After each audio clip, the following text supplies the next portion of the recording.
నా యొక్క రక్షణ సాక్ష్యాన్ని మీతో పంచుకునేటువంటి ముందుగా దేవుని యొక్క పరిశుద్ధ గ్రంథంలో నుండి ఒక లేఖన భాగాన్ని చదువుకొని తర్వాత ప్రభు యొక్క కృప నా పట్ల ఎలాగో విస్తరించింది, ప్రభు యొక్క కృపకు మరి నేను ఎలాగా పాత్రునయ్యాను అనేటువంటి నా రక్షణ సాక్ష్యాన్ని మీ ముందు ఉంచడానికి నేను ప్రయత్నం చేస్తాను. ఎఫెసీలకు రాసిన పత్రిక 1వ అధ్యాయము 4 నుంచి 6 వచనాలు మొత్తం కలిసి ఉంటాయండి. ఆ యొక్క లేఖన భాగాన్ని ఒకసారి ధ్యానం చేసుకుని నా యొక్క రక్షణ సాక్ష్యాన్ని తెలియచేయటానికి ప్రయత్నం చేస్తాను. ఎట్లనగా తన ప్రియుని యందు తాను ఉచితముగా మనకు అనుగ్రహించిన తన కృప మహిమకు కీర్తి కలుగునట్లు తన చిత్త ప్రకారమైన దయా సంకల్పము చొప్పున యేసుక్రీస్తు ద్వారా తనకు కుమారులుగా స్వీకరించుటకై మనలను ముందుగా తన కోసము నిర్ణయించుకొని మనము తన ఎదుట పరిశుద్ధులను నిర్దోషులనై ఉండవలనని జగత్తుకు పునాది వేయబడక మునిపే ప్రేమ చేత ఆయన క్రీస్తులో మనలను ఏర్పాటు చేసుకొనెను. ప్రార్థన చేసుకుందామండి. మమ్మల్ని మిక్కిలిగా ప్రేమించిన మా ప్రియ పరలోకపు తండ్రి, నీ పరిశుద్ధమైన ఉన్నతమైన ఘనమైన నామాన్ని బట్టి నీకు వందనాలు స్తోత్రాలు చెల్లిస్తూ ఉన్నాం. ఎక్కడి వాడునో ఎచ్చటి వారము తండ్రి, నీ యొక్క మహాప్రేమ చేత నీ కుమారుడి యొక్క త్యాగము చేత మమ్మల్ని ప్రేమించి నశించిపోతున్నటువంటి మమ్మలను వెదకి రక్షించి నీ యొక్క కుమారులుగా మమ్మల్ని స్వీకరించి నీ ఎదుట నిలబట్టుకు యోగ్యత కానీ అర్హత కానీ ఏమాత్రము లేనటువంటి మమ్మలను తండ్రి నీ రాజ్య నివాసులుగా మీరు మమ్మల్ని ఏర్పాటు చేసుకున్న మీ అనాది సంకల్పాన్ని బట్టి నీకు వందనాలు స్తోత్రాలు చెల్లిస్తున్నాం. తండ్రి, నీ కృపకు నన్ను పాత్రులుగా చేసి నీ కృపను నా పట్ల కనపరిచి తండ్రి నా యొక్క జీవితమును తండ్రి నీకు అర్పించుకున్నట్లుగా నా యొక్క జీవితంలో మీరు చేసిన కార్యాలను బట్టి నీ యొక్క రక్షణ తండ్రి నా యొక్క జీవితంను నేను ఎలా పొందగలిగానో, ఎలాగా నీవు నన్ను ఆకర్షించి ఉన్నావో, ఎలాగ నీ కృపకు నన్ను పాత్రునిగా చేసి ఉన్నావో వాటన్నిటిని గురించి సంఘముగా ఈ యొక్క సీయోనులో నీ పక్షముగా నిలబడుతూ తండ్రి సాక్ష్యం ఇవ్వాలని ఆశపడుతుండగా నాకు సహాయం చేయండి. నీ యొక్క మాటను నా నోట నుంచి తండ్రి వినిచున్నటువంటి వారికి మేలు కలుగునట్లుగా వారి యొక్క జీవితానికి ఆశీర్వాదకరముగా ఉండులాగున మీరే కూడి ఉన్న మా అందరితో కూడా మాట్లాడి నీ నామాన్ని మహిమపరుచుకొనమని ఘనత మహిమ ప్రభావములు మీకే చెల్లిస్తూ క్రీస్తు నామంలో ఈ ప్రార్థన మీకు సమర్పిస్తున్నాము తండ్రి, ఆమేన్. ఈ యొక్క చదవబడినటువంటి లేఖన భాగాన్ని మనం ఒకసారి పరిశీలన చేసినట్లయితే చాలా విషయాలు ఇక్కడ దేవుడు తెలియచేస్తూ ఉన్నాడు. ఒకటి, దేవుని యొక్క కృపా మహిమ. ఈ ఉదయకాల సమయం నుంచి ఇప్పటి వరకు కూడా ఆ కృపను గురించే ధ్యానిస్తూ వచ్చాం. ఆ యొక్క ఉచితమైనటువంటి తన కృపా మహిమకు కీర్తి కలగాలనేటువంటి ఉద్దేశంతో దేవుడు తన చిత్త ప్రకారమైన దయా సంకల్పము చొప్పున యేసుక్రీస్తు ద్వారా దేవునికి మనము కుమారులై ఉండాలని ముందుగా మనలను తన కోసము నిర్ణయించి మనము ఆ దేవుని ఎదుట పరిశుద్ధులుగాను నిర్దోషులుగాను ఉండవలనని జగత్తుకు పునాది అనగా భూమి రవ్వంతయు నిర్మాణము కాకమునిపే, ఈ సృష్టి నిర్మాణము జరగక మునిపే ప్రేమ చేత క్రీస్తులో దేవుడు మనలను ఏర్పాటు చేసుకొనెను అని దేవుని యొక్క అనాది సంకల్పాన్ని ఇక్కడ అపోస్తలుడైనటువంటి పౌలు తెలియచేస్తూ ఉన్నాడు. ఈ యొక్క లేఖన భాగాన్ని బట్టి మరి జగత్తుకు పునాది వేయబడక మునిపే ఎవరైతే ప్రభువైన యేసుక్రీస్తు నందు ఏర్పాటు చేయబడి ఉన్నారో, ఎవరినైతే దేవుడు నిర్ణయించి ఉన్నాడో, ఎవరినైతే తన్ను కుమారులుగా కుమార్తెలుగా స్వీకరించాలనుకుంటున్నాడో వారందరినీ కూడా మరి అనుకూల సమయమందు దేవుడు వారి మొరను ఆలకించి రక్షణ దినమందు ఆదుకుంటూ ఉంటాడు. ఆ రీతిగా జగత్తుకు పునాది వేయబడక మునిపే దేవుని యొక్క ఏర్పాటులో, దేవుని యొక్క మరి సంకల్పంలో, దయా సంకల్పంలో, దేవుని యొక్క నిర్ణయంలో నేను, మీరు, మనందరము కూడా ఉన్నాం కనుకనే ఈరోజు మరి రక్షణను పొంది మనం ఈ రీతిగా ఇక్కడ కూర్చోగలిగినాం. కాబట్టి ఈ రీతిగా ఒక ఉన్నతమైనటువంటి ప్రణాళికను జగత్తుకు పునాది వేయబడక మునిపే మనల్ని నిర్ణయించి దయా సంకల్పము చొప్పున యేసుక్రీస్తు ద్వారా తనకు కుమారులుగా కుమార్తెలుగా స్వీకరించటానికి జగత్తుకు పునాది వేయబడక మునిపే క్రీస్తులో మనలను ఏర్పాటు చేసుకున్నటువంటి ఆ దేవాది దేవునికి మరి ఆ యొక్క ప్రియ కుమారుడైనటువంటి యేసుక్రీస్తు ద్వారా ఘనత, మహిమ, ప్రభావాన్ని ఇప్పుడు ఎల్లప్పుడూ సదాకాలము మరి కలగాలని కోరుకుంటూ, మరి ఆ జగత్తుకు పునాది వేయబడక మునిపే ఆ ప్రణాళికలో ఉన్నటువంటి నన్ను, ఇక్కడ కూర్చున్న మనందరము కూడా ఆ ప్రణాళికలో ఉన్నవారం కాబట్టినే మనం రక్షింపబడ్డాం. మన యొక్క క్రియల వలనో, మన యొక్క భక్తి వలనో, మన నీతి వలనో, మరేదో మన వలన మనం రక్షింపబడలేదు. కానీ దేవుని యొక్క అనాది సంకల్పమును బట్టి, నిర్ణయమును బట్టి మనం రక్షింపబడ్డాం. మరి ఆ రక్షణకు మరి దేవుడు నన్ను ఎలా నడిపించాడు అనేటువంటి విషయాన్ని మరి మీ ముందు మీతో పంచుకోవాలని ఆశపడుతూ ఉన్నాను. మరి ఈ సందర్భంలో ఈ రీతిగా మరి ఇటు అవకాశం ఇచ్చినటువంటి దేవాది దేవునికి ఘనత, మహిమ, ప్రభావాలు చెల్లిస్తూ ఆయన కుమారుడైనటువంటి యేసుక్రీస్తు నామము ద్వారా మరి ఈ యొక్క మాటలు వినుతున్న మీ అందరికీ కూడా నా హృదయపూర్వక వందనాలు తెలియజేస్తున్నాను. ఆ రీతిగానే మరి ఈ యొక్క అవకాశాన్ని కల్పించినటువంటి మరి బెనర్జీ అన్నకు కూడా నా ప్రత్యేకమైన వందనాలు తెలియజేస్తున్నాను. మరి నా యొక్క పేరు శంకర్ బాబు. నేను ఈ యొక్క సియోన్లోకి ఒక 6 నెలల క్రితం నుంచే రావటం జరుగుతుంది. 6 నెలల కంటే తక్కువ నుంచే. నా భార్య యొక్క పేరు రాజేశ్వరి. నాకు ఒక కుమారుడు దేవుడు బహుమానంగా అనుగ్రహించి ఉన్నాడు. అతని పేరు వర్షిత్. ఆ రీతిగానే మా తల్లిదండ్రులు, మా తండ్రి గారి పేరు భాస్కర్రావు, తల్లి యొక్క పేరు శేష్ కుమారి, నాకు ఒక అన్నయ్య, నాకు ఒక చెల్లి, నేను మధ్యలో ఉన్నటువంటి వాడిని. మరి మా యొక్క బాల్యమంతా కూడా విజయవాడ పట్టణం కృష్ణలంకలోనే జరిగింది. మరి కృష్ణలంకలోనే మరి నా చిన్నదినముల్లోనే మా యొక్క తండ్రి వ్యాపారం నిమిత్తము, పని నిమిత్తము ఈ యొక్క విజయవాడ పట్టణము పక్కన ఉన్నటువంటి ఒక చిన్న ప్రాంతంలో నుండి ఇక్కడికి వలస రావటం, ఇక్కడే వాళ్ళు బిజినెస్ చేస్తూ ఇక్కడే సెటిల్ అయిపోవటం. సో ఇక్కడే నా యొక్క బాల్యం అంతా ఇక్కడే కొనసాగింది. మరి నేను రక్షణలోనికి రావటానికి, జీవం గల దేవుణ్ణి తెలుసుకొనగలగటానికి, ఆ జీవాధిపతి ఆ ప్రభువైనటువంటి యేసుక్రీస్తు ద్వారా ఏ దేవుడినైతే మనకు చూపిస్తున్నాడో ఆయనే నిజమైనటువంటి దేవుడిని తెలుసుకోవటానికి గల కారణము ఎలా నేను తెలుసుకోనగలిగాను అంటే, మరి మేము చిన్నతనంలో ఉన్నప్పుడే, మేము చిన్న పిల్లలుగా ఉన్నప్పుడే, దాదాపు 5 సంవత్సరాల కంటే తక్కువ వయసులో ఉన్నప్పుడే ప్రేమామయుడైనటువంటి దేవుడు నా తల్లిని దర్శించటం జరిగింది.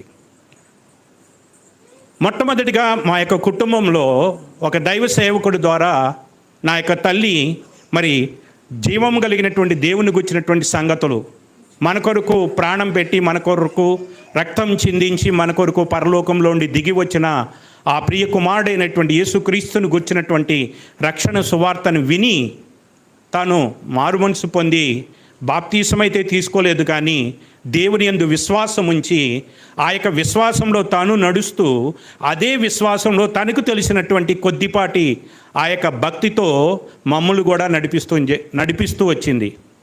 ఆ రీతిగా చిన్నతనంలో ఉన్నప్పుడు మరి సండే స్కూల్కి పంపించటం, ఆ సండే స్కూల్కి వెళ్ళేటువంటి వాళ్ళం, నేను, మా అన్నయ్య, మా చెల్లి అందరం కూడా సండే స్కూల్కి వెళుతూ ఉండేటువంటి వాళ్ళం.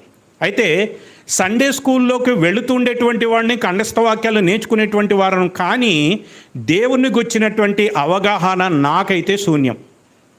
దేవుని గుచ్చినటువంటి సరైన అవగాహన లేదు. ఎప్పుడైతే కానుకలు అయిపోతాయో సండే స్కూల్ మార్నింగ్ ఉండేది. ఆ మార్నింగ్ ఉన్నప్పుడు కానుకలు వేయటం అవసరం అయిపోయిన వెంటనే చివరి ప్రార్థనకు వెంటనే బయటకు వచ్చి గ్రౌండ్కి వెళ్ళి ఆడుకుంటూ ఉండేవాడిని. అలా నా బాల్యం అంతా గడిచిపోయింది. దేవుని గురించిన అవగాహన కానీ, దేవుని గురించి నాకు అంతగా ఏమాత్రము కూడా ఆసక్తి అనేటువంటిది లేకుండా పోయింది. అయితే దేవుడి యొక్క కృప మాత్రం నా పట్ల ఉంటూనే వచ్చింది. ఆ కృపను బట్టి మరి 10th క్లాసు మంచి మార్కులతో పాస్ అవటానికి దేవుడు కృప చూపాడు. ఆ తర్వాత ఇంటర్మీడియట్ లాయలా కాలేజీలో చదువుకోవడానికి చక్కగా అక్కడ మరి మంచిగా పాస్ అయ్యి బయటికి రావడానికి, తర్వాత డిగ్రీ శాతవాహన కాలేజీలో చదువుకోవటానికి కూడా దేవుడు కృప చూపాడు. ఈ రీతిగా నా యొక్క బాల్యము మరి చెప్పాలంటే అలవాటు ఆచారంగా, ఇంకా చెప్పాలంటే మరి 10th క్లాస్ అయిన తర్వాత మరి పెద్దవాళ్ళ ప్రార్థనకి వెళుతున్నప్పుడు ఏదో వెళుతూ వస్తున్నామే కానీ అక్కడ చెప్తున్న వాక్యాన్ని కానీ మరి దేవుని పట్ల కానీ ఎటువంటి ఆసక్తి అయితే నాలో అయితే కలగలేదు. ఆ రీతిగా జీవితం నడుస్తూ ఉంది. 10th అయిపోయింది, ఇంటర్మీడియట్ అయిపోయింది, డిగ్రీ అయిపోయింది. డిగ్రీ అయిపోయిన తర్వాత మరి పీజీలో జాయిన్ అవ్వాలి, ఎంఎస్సి చేయాలి. ఎంఎస్సి చేయాల్సినటువంటి పరిస్థితులలో కొన్ని ఆర్థికపరమైనటువంటి కారణాలను బట్టి నేను ఎంఎస్సిలో జాయిన్ అవ్వలేకపోయాను. అలా జాయిన్ అవ్వలేకపోవటం బట్టి అప్పుడు మరి నేను ఇంకా చిన్న చిన్న ఉద్యోగాల కోసం ప్రయత్నం చేస్తూ ఉన్నాను. ఆ ప్రయత్నం చేస్తున్నప్పుడు వారు కొన్ని టెస్టులు కండక్ట్ చేసినప్పుడు ఆ టెస్టులు రాస్తూ మరి ఆ టెస్టుల్లో పెర్ఫామ్ అయితే బాగానే చేస్తున్నాను, కానీ నాకైతే ఉద్యోగం అయితే రావట్లేదు. ఉద్యోగం రాకపోతుంటే సరే ఏదో మన ప్రయత్నాలు చేస్తూ ఉన్నాం, రాలేదని ఎక్కడ నిరాశపడింది ఏమీ లేదు. కానీ దేవుడు ఆ యొక్క సమయంలో 1998వ సంవత్సరం అండి ఇది.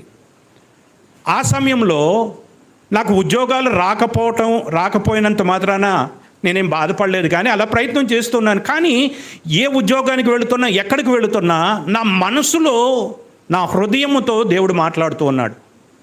నా అంతరంగంలో దేవుడు ఒక ఆలోచనను కలగజేస్తూ ఉన్నాడు. ఎలాగంటే ఏది ముఖ్యం, ఉద్యోగమా రక్షణ? నాకు రక్షణ లేదు, మారుమనసు లేదు. ఏదో సండే స్కూల్కి వెళుతూ వచ్చాం, ప్రార్థనకు వెళుతూ వచ్చామే, కానీ మనకు దేవునికి వచ్చిన అనుభవం లేదు, దేవునికి వచ్చినటువంటి అవగాహన లేదు, వాక్యానికి వచ్చిన అవగాహన లేదు. అలా వెళుతూ ఒక పక్కన ఉద్యోగాల కోసం ప్రయత్నిస్తుంటే మరో పక్కన దేవుడేమో నాలోనే ఒక ఆలోచన ద్వారా నాతో మాట్లాడుతున్నాడు. ఎవరో బయట నుంచి కాదు, బయట నుంచి నాకు ఎటువంటి ప్రెషర్స్ లేవు. ఎందుకంటే మా యొక్క తల్లి, మా యొక్క మదర్ నాకంటే ముందుగా మేము చిన్నప్పుడే మరి దేవుణ్ణి తెలుసుకున్నప్పటికీ కూడా, మేము పెద్దవాళ్ళు అయ్యేటప్పటికీ కూడా తన బాప్తీసం తీసుకోలేదు. దానికి కారణం ఏమిటంటే ఇంట్లో ఉన్నటువంటి పరిస్థితులు. ఇప్పటికీ కూడా మా నాన్నగారు ఇంకా దేవుణ్ణి ఎరుగినటువంటి వాడుగానే, ఇంకా సువార్తకు వెళుతుంటే మమ్మల్ని శత్రువులుగా చూసేటువంటి పరిస్థితి ఇప్పటికీ కూడా ఉంది. ఇప్పటికీ కూడా అదే పోరాటంలో నడుస్తూనే ఉన్నాం.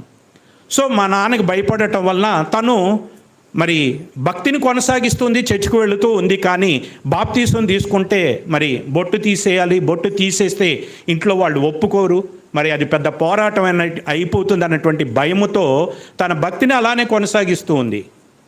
మరి అటువంటి పరిస్థితుల్లో తాను బాప్తీసం తీసుకోనప్పుడు నన్ను బాప్తీసం తీసుకోమని ఫోర్స్ చేయలేరు కదండి. చర్చిలోకి అంటారా, చర్చికి వెళుతుంటాము, ఆ లాస్ట్ కానుక వేయంగానే ఇంకా ఆఖరి ఆశీర్వాద ప్రార్థన కూడా వినకుండానే మనం పరిగెత్తేటువంటి రకం. అటువంటి పరిస్థితి. ఇంకెవరు మమ్మల్ని ఫోర్స్ చేస్తారు? ఎవరు ఫోర్స్ చేయలేదు. కానీ నేను ఉద్యోగం కోసం ప్రయత్నం చేస్తుంటే దేవుడేమో నా యొక్క హృదయం ద్వారా, నా అంతరంగ పురుషుని ద్వారా దేవుడు నాతో ఏది ముఖ్యమైనటువంటి రీతిగా నాదో ఒక ఆలోచన కలగజేస్తూ ఉన్నాడు. ఉద్యోగమా రక్షణ? ఇలా ఈ పోరాటంలో నేను ఉద్యోగం కోసం ప్రయత్నించే ప్రయత్నాలను పక్కన పెట్టి నేను ఆ అంతరంగం ద్వారా, హృదయం ద్వారా దేవుడు ప్రేరేపిస్తుంటే ఆ ప్రేరేపణకు లోపడవలసి వచ్చిన వాడనై నేను మెల్లిగా మాకు సమీపంలో ఉన్నటువంటి ఏ చర్చికి అయితే వెళుతుంటానో ఆ చర్చికి వెళ్ళి ప్రార్థన చేసుకోవటం ప్రారంభించాను. సమయం దొరికినప్పుడల్లా ఎట్లాగో ఖాళీగానే ఉంటున్నాం కదా, డిగ్రీ అయిపోయింది, ఇంకా నెక్స్ట్ ఎంఎస్సి జాయిన్ అవడానికి ఛాన్స్ లేదు కనుక సరే మరి లోపలేమో ఒక పోరాటం జరుగుతుంది కనుక ఆ పోరాటాన్ని బట్టి దేవుని సన్నిధికి వెళ్ళి నాకు తెలిసినటువంటి రీతిగా, అంటే చిన్నప్పటి నుంచి సండే స్కూల్లో పెరిగాం కాబట్టి ప్రార్థన అంటే అసలు తెలియనటువంటి వాళ్ళమేం కాదు కాబట్టి నాకు తెలిసినటువంటి రీతిగా ప్రార్థన చేస్తూ ఉన్నాను. అక్కడ ఉన్నటువంటి దైవ సేవకుడు పెద్ద ఆయన కూడా వెళ్ళిన ఇలా ప్రార్థన చేసుకుంటున్నప్పుడు మరి నువ్వు ఇలా ప్రార్థన చేసుకుని వెళ్ళిపోవటమే కాదు, రక్షణ పొందాలి, మారుమనసు పొందాలని ఆయన కూడా చెప్తూ వచ్చారు. ఆ రీతిగా మరి ప్రార్థించుకుంటూ ఉంటుంటే దేవుడు మరి నాలో కొద్దిగా ఆసక్తిని కలగచేస్తూ వచ్చాడు. చిన్నప్పటి నుంచి సండే స్కూల్కి వెళుతున్నా, పెద్దవాళ్ళ మీటింగ్కి వెళుతున్నా, డిగ్రీ అయిపోయేటువంటి వరకు కూడా నాకంటూ ఒక బైబిల్ లేదండి. ఎప్పుడైతే ఆసక్తిని దేవుడు నాలో కలగజేస్తున్నాడో, మెల్లిమెల్లిగా తను ప్రేరేపిస్తూ ఉన్నాడో, అప్పుడు నాకు ఒక బైబిల్ కొనుక్కోవాలని ఆశ కలిగింది. అప్పుడు నేను ఒక బైబిల్ను కొనుక్కొని నవంబర్ 27వ తారీఖు 1998వ సంవత్సరం, అప్పటి వరకు నాకు ఒక బైబిల్ లేదు. అలా బైబిల్ను కొనుక్కున్న తర్వాత ఆ బైబిల్ని బాగా చదవాలనేటువంటి ఆసక్తి దేవుడు కలగజేసిందండి. ఇది నా గొప్పతనం కాదు. ఎంతగా ఆసక్తిని దేవుడు కలిగించాడు అంటే, ఎంతగా దేవుడు వాక్యాన్ని చదవటానికి దేవుడు ప్రేరేపిస్తూ వచ్చాడంటే, ఒక రోజులో ఆదికాండం మొత్తాన్ని 50 అధ్యాయాలు చదివానండి.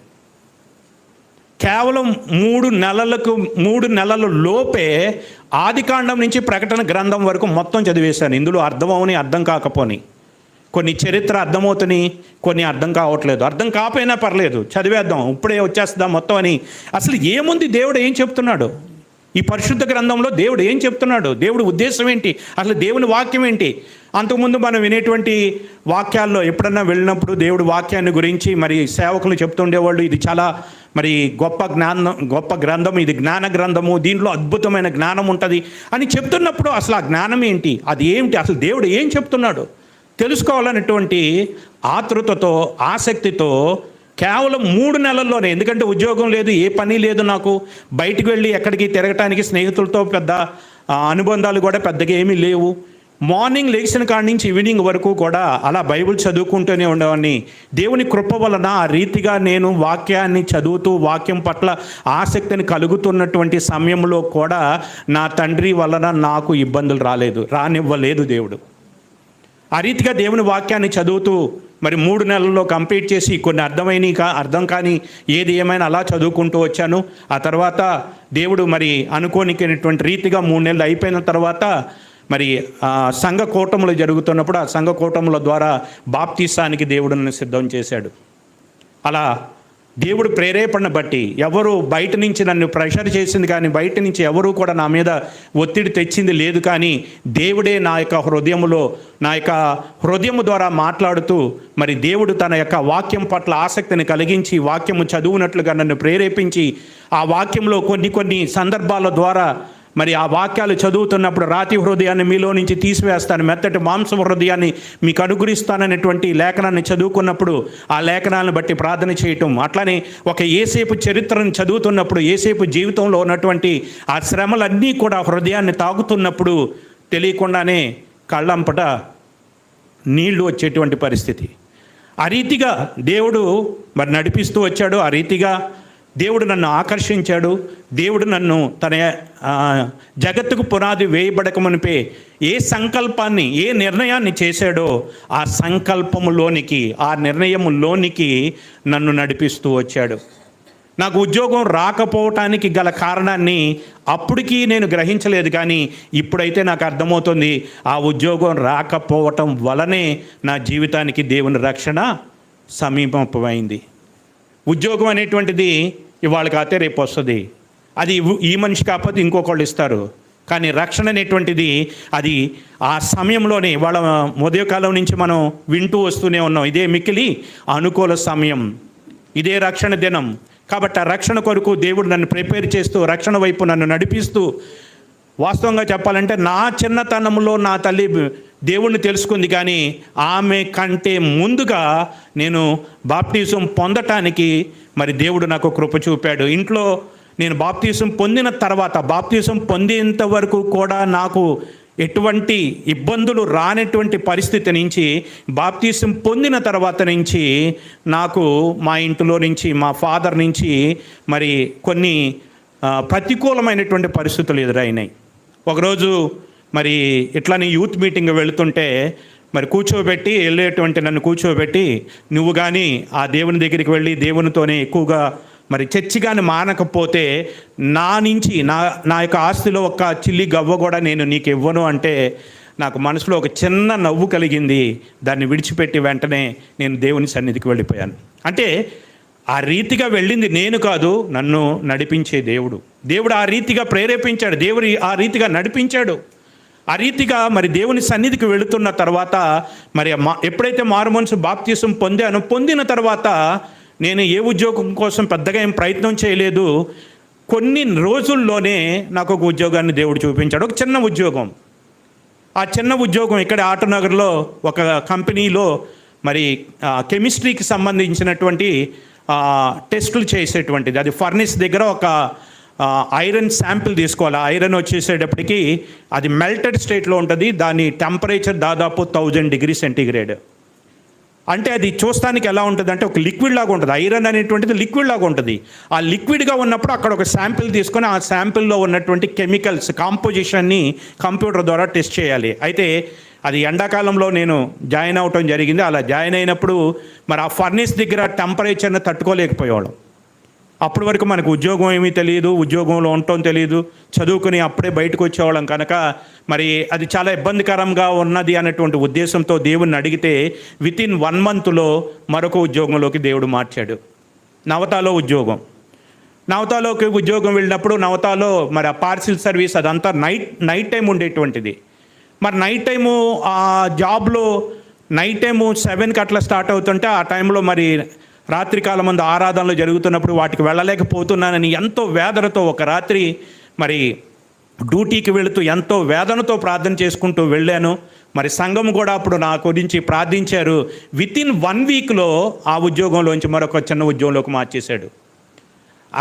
అది తర్వాత వచ్చినటువంటి ఉద్యోగం ఒక చిట్ ఫండ్ కంపెనీలో చాలా చిన్న ఉద్యోగమే. కానీ ఆ ఉద్యోగంలో నా శాలరీ చాలా తక్కువ 1250 రూపాయలండి. అంత చిన్న ఉద్యోగమైనా ఎంతో తృప్తినిచ్చాడు. ఆ ఉద్యోగంలో దేవుని వాక్యాన్ని ధ్యానించటానికి ఎంతో సమయాన్ని దేవుడు నాకు అనుగ్రహించాడు. ఆ సమయాన్ని ఉపయోగించుకుని దేవుని వాక్యాన్ని ఎక్కువగా ధ్యానం చేస్తూ మరి దేవుని వాక్యంలో ఉన్నటువంటి అనేకమైనటువంటి ప్రశ్నలను గురించి అనేకమైనటువంటి డౌట్స్ నాకు అరైజ్ అవుతున్నప్పుడు వాటిని తీర్చుకుంటానికి ఎవరి దగ్గరికి వెళ్ళి అడగాలి, ఎవరిని అడగాలి అని అక్కడ ఉన్నటువంటి దైవ సేవకుడిని అడుగుతున్నప్పుడు దైవ సేవకుడు కొన్ని విషయాలు చెప్తుంటారు. ఆయన కొన్ని తెలియక ప్రార్థన చేసుకునేటువంటి ఉండేవారు. నాకేమో ఈ వాక్యాన్ని చదువుతున్నప్పుడు వాక్యంలో విపరీతమైనటువంటి సందేహాలు.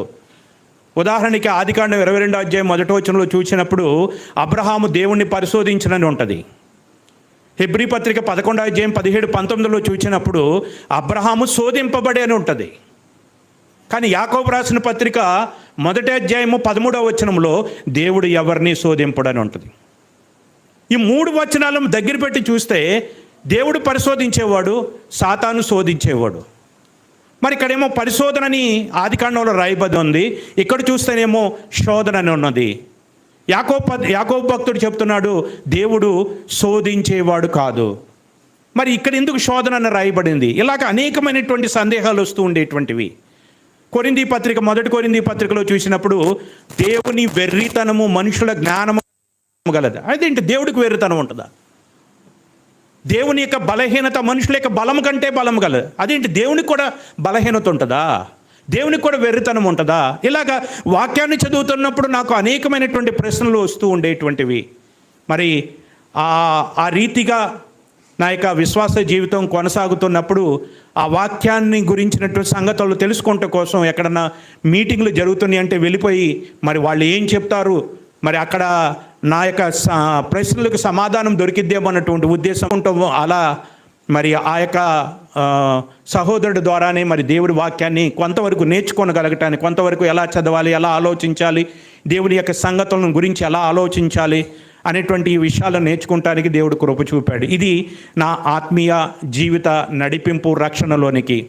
ఇక్కడ ఈ సందర్భంలో మరి యవనస్తులుగా అనేకులు ఇక్కడ ఉన్నారు కనుక వారికి కూడా మరి నా యొక్క జీవితము ద్వారా దేవుడు నాకు అనుగ్రహించినటువంటి ఆ కృపను బట్టి నేను వారికి తెలియచేసేటువంటిది ఏమిటి అంటే, మీరు యవ్వన కాలంలో మీరు చదువుకుంటున్నా లేక ఉద్యోగమో మరి ఏదో అయినా కానీ వాటిలో సక్సెస్ రావాలి, వాటిలో మంచి పరిస్థితుల్లోనికి వెళ్ళాలి అంటే మాత్రం మొట్టమొదటిగా మనము దేవునికి మన జీవితాలను అప్పగించుకుంటే, దేవుణ్ణి మనం కలిగి ఉంటే ఆ దేవుని వలన మన భవిష్యత్తు అద్భుతముగా తీర్చబడుతుంది. ఎందుకు ఈ మాటలు చెప్తున్నానంటే, నేను బాప్తీసం పొందకముందు నాకు ఉద్యోగం లేదు. ఉద్యోగం కోసం ప్రయత్నిస్తున్నప్పుడు దేవుడు నన్ను ఉద్యోగం కోసం కాదు, రక్షణ వైపు నన్ను నడిపించాడు. ఆ రక్షణకు నేను పొందిన తర్వాత చిన్న చిన్న ఉద్యోగాలు ఇచ్చాడు. ఆ చిన్న చిన్న ఉద్యోగం తర్వాత 2 సంవత్సరాలు ఆ చిట్ ఫండ్ కంపెనీలో ఉద్యోగం చేస్తూ నాకు వచ్చినటువంటి డబ్బులను, ఆ శాలరీని, ఇంట్లో మా శాలరీని ఎవరు తీసుకోరు, ఇంట్లో అసలు వాడరు, మాకు వచ్చిన డబ్బులు అలానే ఉంచేస్తారు. సో అలాగా ఉండటం వల్ల వచ్చినటువంటి కొద్దిగా శాలరీ, ఇంకా వేరే కొన్ని కమిషన్లు అవి వస్తాయి. అవన్నీ వచ్చిన తర్వాత వాటన్నిటిని దాచుకున్న తర్వాత 2 years తర్వాత ఈ ఉద్యోగం వలన మనకు ప్రయోజనం లేదు అని అప్పుడు పీజీ చేయాలనేటువంటి కోరిక నాకు కలగటం, వెంటనే దేవుడు దానికి తగ్గట్టుగా పరిస్థితులను అనుకూలపరిచి నేను ఎంట్రన్స్ రాయకుండానే నాకు డిగ్రీలో వచ్చినటువంటి మార్కులను బట్టి మరి నూజివీడ్లో మరి పీజీ కాలేజీలో నాకు మరి ఎంఎస్సి ఆర్గానిక్ కెమిస్ట్రీ చేయటానికి సీటు కూడా రావటానికి దేవుడు ఎంతో సహాయం చేశాడు. మరి దేవుడు ఇచ్చినటువంటి ఆ అవకాశాన్ని బట్టి మరి వెళ్ళి అక్కడ 2 సంవత్సరాలు మరి పీజీ చేసిన తర్వాత పీజీ సెకండ్ ఇయర్ ఎగ్జామ్స్ రాసి ఖాళీగా ఉన్నాము కదా అని మరి ఇక్కడే ఈ యొక్క తాడిగడపలో ఉన్నటువంటి చైతన్య మెయిన్ బ్రాంచ్లోకి వెళ్ళి ఒక 5 నిమిషాలు అలాగ చాక్ పీస్ పట్టుకుని నాకు తెలిసినటువంటి ఆ సబ్జెక్టు గురించినటువంటి 5 నిమిషాలు నేను అలా మరి డెమో ఇవ్వగానే వెంటనే సెలెక్టెడ్ అని చెప్పి చెక్కు రాసి మరి ఆ రోజుల్లో అంటే దాదాపు 2003 సంవత్సరం ఆ సమయాల్లో మరి అప్పుడే కొత్తగా ఐసిఐసిఐ బ్యాంకు స్థాపించి ఏటీఎం అనేటువంటి ఒక పద్ధతిని ఏర్పాటు చేసి అప్పుడు ఏటీఎం కార్డులు జేబులో పెట్టుకోండి చాలా గొప్పగా ఫీల్ అయ్యేటువంటి వాళ్ళు. అలాంటిది నేను వెళ్ళగానే వెంటనే సెలెక్టెడ్ అని చెప్పి చెక్కు రాసి అడ్వాన్స్ ఇచ్చి నాకు బ్యాంక్ అకౌంట్ లేకపోతే అకౌంట్ ఓపెన్ చేసుకోవడానికి ఏటీఎం కార్డు ఇచ్చి ఒక స్లిప్ ఇచ్చి ఈ డీటెయిల్స్ తీసుకెళ్ళి మీరు బ్యాంకులో చూపిస్తే ఐసిఐసిఐ బ్యాంకులో మీకు అకౌంట్ వస్తుందని చెప్పగానే ఆ అకౌంట్ ఆ చెక్కుని చూసి ఆ ఏటీఎం కార్డుని చూసి ఐసిఐసిఐ బ్యాంకులో అకౌంట్ ఉండటం చాలా గొప్పగా ఫీల్ అయిపోయి అలా జాబ్లో జాయిన్ అయ్యి అలా కంటిన్యూ అవటం జరిగింది.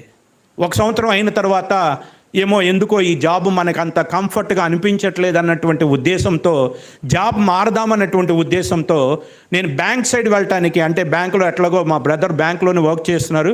సో అక్కడ ఉన్నటువంటి ఒక డైరెక్టర్ కూడా, ఆ బ్యాంకులో ఉన్నటువంటి డైరెక్టర్లో ఒక డైరెక్టర్ కూడా బాగా తెలిసినటువంటి వాళ్ళు కాబట్టి అతని యొక్క రికమెండేషన్ ద్వారా జాబ్ వచ్చేస్తుంది అన్నటువంటి ఉద్దేశంతో నేను ఇటు నుంచి అటు వెళ్దామని ప్రయత్నం చేస్తే ఆ ప్రయత్నంలో దేవుడైతే నన్ను అటు వెళ్ళనివ్వలేదు.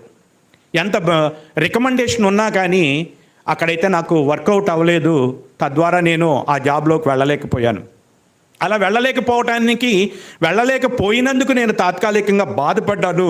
కానీ తర్వాత దేవుడు నేను అక్కడికి వెళ్ళకపోవటం వలన నా జీవితంలో ఎంత వృద్ధిని నేను పొందగలిగానో అది దేవుడు నాకు మరి ఎంతో చక్కగా చూపించినప్పుడు అది అర్థం చేసుకున్న తర్వాత ఆ రోజు ఆ ఉద్యోగం రాకపోవటం వలన నేను ఈ ఉద్యోగంలో సక్సెస్ అవుతూ మరి ఈ ఉద్యోగంలో మరి అలా పైకి ఎదగటానికి దేవుడు మరి ఎంతో కృప చూపాడని చెప్పి దేవుడు చేసినటువంటి ఆ కార్యాన్ని బట్టి దేవుణ్ణి ఎంతో స్తుతించగలిగాను. కాబట్టి యవనస్తులుగా ఉన్నటువంటి వారికి దేవుని పక్షముగా నేను చెప్పేది నా యొక్క జీవితంలో దేవుడు చేసినటువంటి కార్యాన్ని బట్టి నేను చెప్పేది ఏమిటి అంటే మొదటిగా మన జీవితాలను దేవుడికి సమర్పిస్తే మనము ఊహించినటువంటి దానికంటే ఉన్నతమైనటువంటి రీతిలోకి దేవుడు తీసుకుని వెళతాడు. ఆ రీతిగా మరి అట్లాగా ఉద్యోగంలో క్రమక్రమేణా మరి అభివృద్ధిని తీసుకొస్తూ వచ్చాడు. అలాగా జరిగిపోతూ వస్తుంది. ఉద్యోగపరంగా నా లైఫ్ సెటిల్ అయిపోయింది. తర్వాత మ్యారేజ్ చేయాల్సిన పరిస్థితి వచ్చింది. మ్యారేజ్ చేయడానికి ఇంట్లోనేమో మా ఫాదర్ మరి ఎగనెస్ట్గా ఉన్నాడు. అసలు చర్చికి వెళ్ళటానికి కూడా ఒప్పుకోనేటువంటి పరిస్థితి. అయినా కానీ మేము పట్టించుకోకుండా చాటుకి మాటికి అక్కడికి ఫ్రెండ్ ఇంటికి వెళ్తున్నాం, మనం ఎక్కడికో వెళ్తున్నాం, చుట్టాల ఇంటికి వెళ్తాం, వాళ్ళ ఇంటికి వెళ్తాం, వీళ్ళ ఇంటికి వెళ్తాం అని చెప్పి చర్చిలకు వెళ్ళిపోయేవాళ్ళం. నైట్ ప్రేయర్స్ ఉన్నప్పుడు కూడా అలానే మరి ఏదో ఒకటి మాట చెప్పి అట్లా వెళుతూ మా యొక్క భక్తి జీవితాన్ని కొనసాగిస్తూ ఉన్నాం. అలా కొనసాగిస్తూ ఉన్నప్పుడు వివాహం చేయాల్సినటువంటి పరిస్థితి వచ్చింది. వివాహం చేయాల్సినటువంటి పరిస్థితి వస్తే అప్పటికి నేను ఆల్రెడీ బాప్టిజం తీసుకుని ఉన్నాను కాబట్టి హిందూ వివాహం చేసుకోవటానికి కుదరదు. ఇప్పుడు నేను క్రైస్తవ వివాహం చేసుకోవాలి. క్రైస్తవ వివాహం అయితే నేను చేయను అంటున్నాడు. క్రైస్తవ వివాహం అయితే నేను చేయను అన్నారు. ఎంతమంది చెప్పినా, అతని స్నేహితులు కానీ వాళ్ళు ఎంతమంది చెప్పినా కన్విన్స్ అవ్వట్లేదు. ఇక ఆయన అట్లా ఉండటం వల్ల నేను కూడా ఏం చేశానంటే, సరే ఆయన చేయకపోతే నేను చేసుకోనని వదిలేసాం. వివాహం అనేటువంటి విషయంలో చాలా సంకటంగా మారిపోయింది. అయితే ఏ క్రైస్తవ వివాహం చేయటానికి ఇష్టపడలేదో అతని చేతే దేవుడు తీసుకుని వచ్చి క్రైస్తవ వివాహము చేయనట్లుగా దేవుడు గొప్ప కార్యాన్ని చేశాడు. ఒక విధంగా చెప్పాలంటే ఆ సందర్భంలో ఆ యొక్క ఆ శోధన కాలంలో ఆ సమస్యలో, అంటే వివాహాన్ని గురించినటువంటి సమస్య ఎదురవుతున్నప్పుడు, మరి ఒకానొక సందర్భంలో అయితే విశ్వాసిగా ఉన్నటువంటి అవిశ్వాసిగా మారిపోయి, నేను విశ్వాసంలో ఉన్నాం, దేవుడి దగ్గరికి వెళ్తున్నాం, ప్రార్థన చేస్తున్నాం, వాక్యాన్ని బాగా చదువుతున్నాం, అన్నీ చేస్తున్నాం, కానీ వివాహ విషయంలో దేవుడు కార్యం చేస్తాడనేటువంటి ఒక నమ్మకం లేని అవిశ్వాసిగా బ్రతుకుతున్నాను. ఈ సందర్భంలో దేవుడు నా విశ్వాసాన్ని బాగు చేయటానికి, నాకు బుద్ధి చెప్పటానికే దేవుడు ఒక అద్భుతమైన కార్యాన్ని చేశాడు. నా యొక్క ఫాదర్ యొక్క స్నేహితుడు, ఆ స్నేహితుని ద్వారా ఆ స్నేహితుని యొక్క మేనలుడు, అతను దేవుని ఎరిగినటువంటి వాడు. వారు చెన్నైలో ఉంటున్నారు. వాళ్ళు చెన్నైలో ఉంటే వారి యొక్క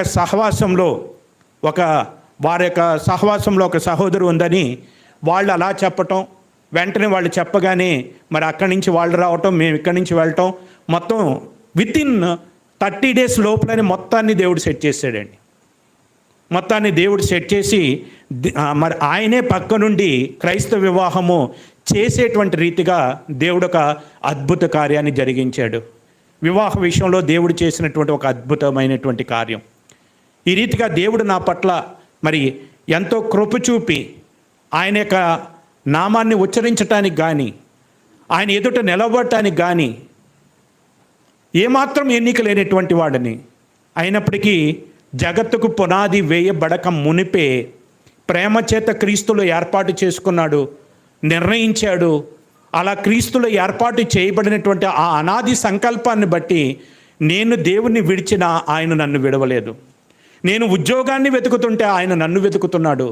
నేను ఉద్యోగంలో స్థిరపడాలని ప్రయత్నం చేస్తుంటే ఆయన తన రక్షణ చేత నన్ను అలంకరించాలనుకున్నాడు.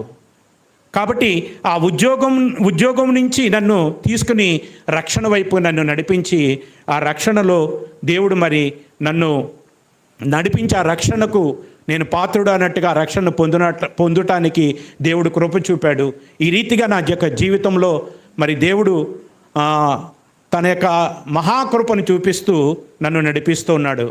ఆ రీతిగా మరి నా బాల్యం అంతా ఇక్కడే జరిగింది, ఇక్కడే చదువుకున్నాను, ఇక్కడే పెరిగాను, ఇక్కడే ఉద్యోగం చేస్తున్నాను, ఇక్కడే పెళ్లి చేసుకున్నాను, చివరికి ఇక్కడే సాక్ష్యం కూడా చెప్తున్నాను.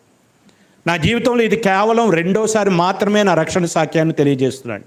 మొట్టమొదటిగా ఉద్యోగం నిమిత్తం 2015వ సంవత్సరంలో మరి ఇక్కడ ఈ కార్పొరేట్ కాలేజీల్లో మరి చాలామందికి తెలుసు ఎంత ప్రెషర్ ఉంటుందో. మరి ఆ ప్రెషర్ వలన ఇక్కడ ఉండలేక మరి అక్కడ మా స్నేహితులు ఉండటం వలన కర్ణాటకలోకి వెళ్ళటం జరిగింది. కర్ణాటకలోకి 2015లో వెళ్ళినప్పుడు మరి ఆ కర్ణాటకలో దావణగిరి అనేటువంటి పట్టణం, మరి అక్కడికి వెళ్ళిన తర్వాత అక్కడంతా కన్నడ, మాకు అసలు కన్నడ రాదు.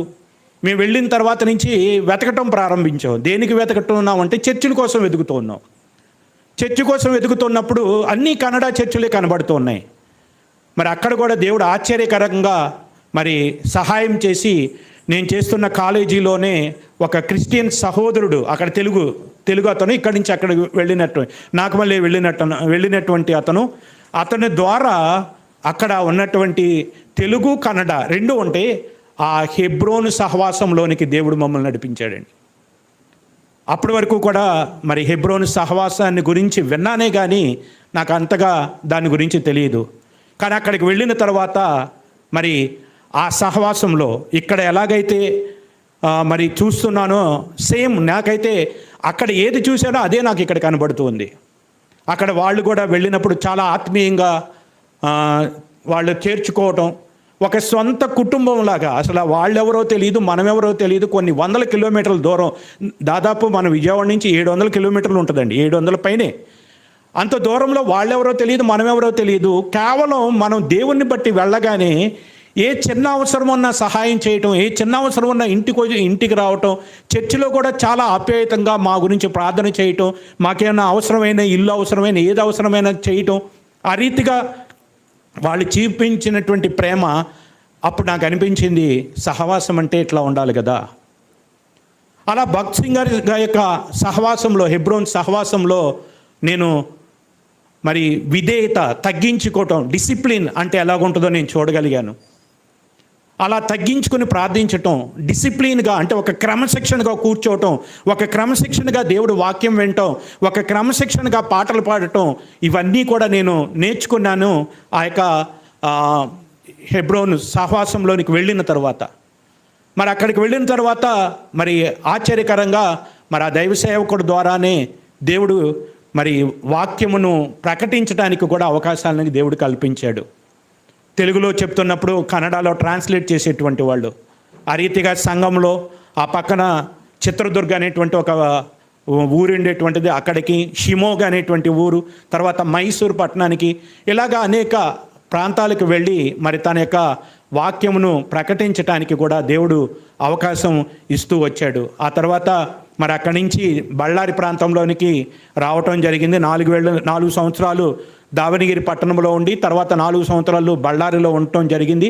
బళ్ళారి తర్వాత గత సంవత్సరం మేము కొన్ని కారణాల వల్ల వైజాగ్ వెళ్ళటం జరిగిందండి. ఆ వైజాగ్లోకి వెళ్ళిన తర్వాత మరి అక్కడున్న కొన్ని పరిస్థితులను బట్టి వితిన్ 3 monthsలోనే నేను జాబ్ మానేయాల్సినటువంటి పరిస్థితి వచ్చింది.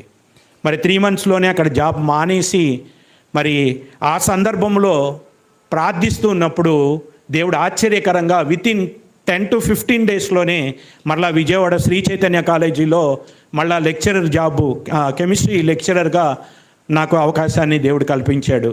ఆ కారణాన్ని బట్టి మరి ఇక్కడైతే దగ్గరగా ఉంటుంది, స్కూలు కూడా వర్షిత స్కూల్ కూడా దగ్గర ఉంటుంది అన్నటువంటి ఉద్దేశంతో మన కానూరులోనే మరి హౌస్ తీసుకుని మరలా ఇక్కడికి వచ్చిన తర్వాత కూడా మళ్ళీ చర్చిని కోసం సెర్చింగ్ చేస్తూ ఉన్నాను. అంటే నాకు ఎక్కడికి వెళ్ళినా నేను మొట్టమొదటిగా చూసేది ఏంటంటే వాక్యం ఉందా లేదా. ఎందుకంటే వాక్యం అక్కడ లేకపోయినప్పుడు ఇంకా మనం అక్కడికి వెళ్ళటం ఎందుకు, వేస్ట్ కదా. ఎన్నుంటే ఉపయోగమే ఉంది, వాక్యమే కదా మనకు కావాల్సింది అన్న ఉద్దేశంతో నేను ఇక్కడికి వచ్చిన తర్వాత అక్కడ ఉన్నటువంటి ఒక స్థానిక సంఘానికి వెళ్ళాను, కానీ నాకైతే వాక్యం అంతా అనిపించలేదు. అలా అనిపించకపోవటం వలన ఎక్కడికి వెళ్ళాలని మళ్ళీ ప్రయత్నిస్తూ ఉన్నాను. ఇక్కడ అంటే మేము ఉండేది కృష్ణలంక అయినా ఎప్పుడో అక్కడ సంఘానికి వెళ్ళటం ఎప్పుడో మానేసాం, అక్కడి నుంచి ఇక్కడికి వచ్చేసాం. కాబట్టి మరలా ఇక్కడ సెర్చింగ్ చేస్తూ ఉన్నాను, ఎక్కడికి వెళ్ళాలి, ఎట్లా చేయాలని ప్రార్థన చేసుకుంటూ ఇలా సెర్చింగ్ చేస్తూ ఉన్నప్పుడు ఒకరోజు అనుకోకుండా ఇట్లాగా వెళుతూ ఉన్నప్పుడు ఇక్కడ సియోను మందిరం అనేటువంటిది కనిపించిందండి. కనిపించేటట్టుకి సియోను మందిరం అనగానే వెంటనే ఇది భగత్ సింగ్ గారి సహవాసం కదా, మనం అక్కడ వెళ్ళాము, మరి ఇక్కడ కూడా మనకి అటువంటి వాక్యము అటువంటి సహవాసం మనకు దొరికిద్దేమోనని మరి ఒకరోజు నేను రావటం జరిగింది. వచ్చినప్పుడు మరి ఇక్కడే బెనర్జీ అన్న వాక్యం చెప్పినప్పుడు నిజంగా నాకు మరి ఆ వాక్యం కోసమే నేను ఆశపడి వచ్చాను. కరెక్ట్గా నేను వచ్చినప్పుడు బెనర్జీ అన్న వాక్యం చెప్పడం, ఆ వాక్యాన్ని విన్న తర్వాత ఇంకా మళ్ళీ ఇక్కడికి రావాలి అనేటువంటి ప్రేరేపణ దేవుని మూలంగా కలగటం. మరి అలాగా బయటికి వెళ్ళిపోతున్నప్పుడు మరి సహోదరి పిలిచి ఫోన్ నెంబర్ తీసుకుని తర్వాత నెక్స్ట్ వీక్ ఎప్పుడైతే నా భార్యతో కూడా కలిసి వచ్చామో అప్పటి నుంచి ఇంకా సహవాసంలోనికి మీ యొక్క ప్రేమ ద్వారా నడిపిస్తూ మరి ఆ ప్రేమ ద్వారా బలపరిచి ఇక్కడ మరి నేను అక్కడ సహవాసంలో ఏదైతే చూశానో దానికి జిరాక్స్. నాకు ఆశ్చర్యం వేసింది ఏంటంటే ఈ యొక్క భగత్ సింగ్ గారి సహవాసంలో అన్ని చోట్ల ఇదే రకమైనటువంటి ఒక ప్రేమ, ఒక సహవాసపు నడిపింపు చూసి నేను ఆశ్చర్యపోయాను. అక్కడ ఎట్లాగైతే సహవాసంలో వాళ్ళు ఎట్లా రిసీవ్ చేసుకుంటున్నారు, ఇక్కడ కూడా అదే రకమైనటువంటి ప్రేమ, మరి ఆ రీతిగా పలకరింపు, ఆ రీతిగా మరి నడిపింపు చూసి నిజంగా మరి దేవునికి ఎంతైనా కృతజ్ఞతాస్తుతులు చెల్లిస్తూ ఉన్నాను. మరి ఆ రీతిగానే మరి బెనర్జీ అన్న పలకరిస్తూ ఎలా ఉన్నారన్నా అని పలకరిస్తూ మరి ఇక్కడ ఉన్నటువంటి సహవాసాన్ని చూచిన తర్వాత నిజంగా మరి దేవునికి మరి ఎంతైనా కృతజ్ఞతాస్తుతులు చెల్లించకుండా ఉండలేకపోతున్నాను. ఎందుకంటే మేము బళ్ళారి పట్టణంలో ఉన్నప్పుడు 4 సంవత్సరాలు సరైనటువంటి సహవాసం లేక చాలా చాలా ఇబ్బంది పడ్డామండి. చర్చి పేరు చెప్పడానికి నాకు ఇష్టం లేదు, కానీ చాలా పెద్ద చర్చి అది. ఒక పురాతనమైనది, దాదాపు 150 ఏళ్ల చరిత్ర కలిగినటువంటి చర్చి. ఎందరో గొప్పవాళ్ళు అక్కడ బైబిల్ ట్రాన్స్లేషన్ చేశారట బ్రిటిష్ వాళ్ళ కాలంలో. మరి అంత గొప్ప చర్చి అయినప్పటికీ కూడా ఎన్నో వందల మంది వస్తారు, కానీ వాక్యం అయితే ఉండేది కాదు. ఆదివారం వచ్చిన తర్వాత పోనీ వేరే ఎక్కడికైనా చర్చిలకు వెళదామంటే తెలుగు చర్చిలు ఉండేవి కాదు. కన్నడలో వాళ్ళు చెప్తుంటే మనకు అర్థం కాదు. ఆదివారం వచ్చిందంటే దేవుని సన్నిధికి వెళ్ళి కూర్చుని వాక్యం లేకుండా ఎంతో బాధపడుతూ ఇంటికి వెళ్ళేటువంటి వాళ్ళు. అటువంటి సహవాసం లేమిలో మేము పడినటువంటి బాధలు తెలుసు కనుక ఆ సహవాసాన్ని మరి దేవుడు తిరిగి మాకు అనుగ్రహించినటువంటి కారణాన్ని బట్టి దేవుణ్ణి నేను స్తుతిస్తూ ఉన్నాను. మరి ఈ రీతిగా నా యొక్క రక్షణ సాక్ష్యాన్ని మరి మొట్టమొదటిసారి దావణగిరి పట్టణంలోకి వెళ్ళినప్పుడు అక్కడ ఉన్న సేవకులు కూడా మొట్టమొదటిసారి ఇట్లానే యూత్ మీటింగ్లోనే ఇదే సమయం అనుకుంటా దాదాపు అక్కడ ఇట్లానే యూత్ ముందు రక్షణ సాక్ష్యాన్ని తెలపమని కోరినప్పుడు అది మొట్టమొదటిగా ఎంత విపులంగా కూడా అప్పుడు నేను తెలియచేయలేదు. ఇప్పుడైతే మన రక్షణ సాక్ష్యాన్ని పంచుకుంటానికి మరి ఈ అవకాశాన్ని దేవుడు నాకు కల్పించి ఉన్నాడు. అందుని బట్టి దేవాది దేవునికి కృతజ్ఞతాస్తుతులు చెల్లిస్తూ నా యొక్క రక్షణ సాక్ష్యాన్ని ముగిస్తూ ఉన్నాను.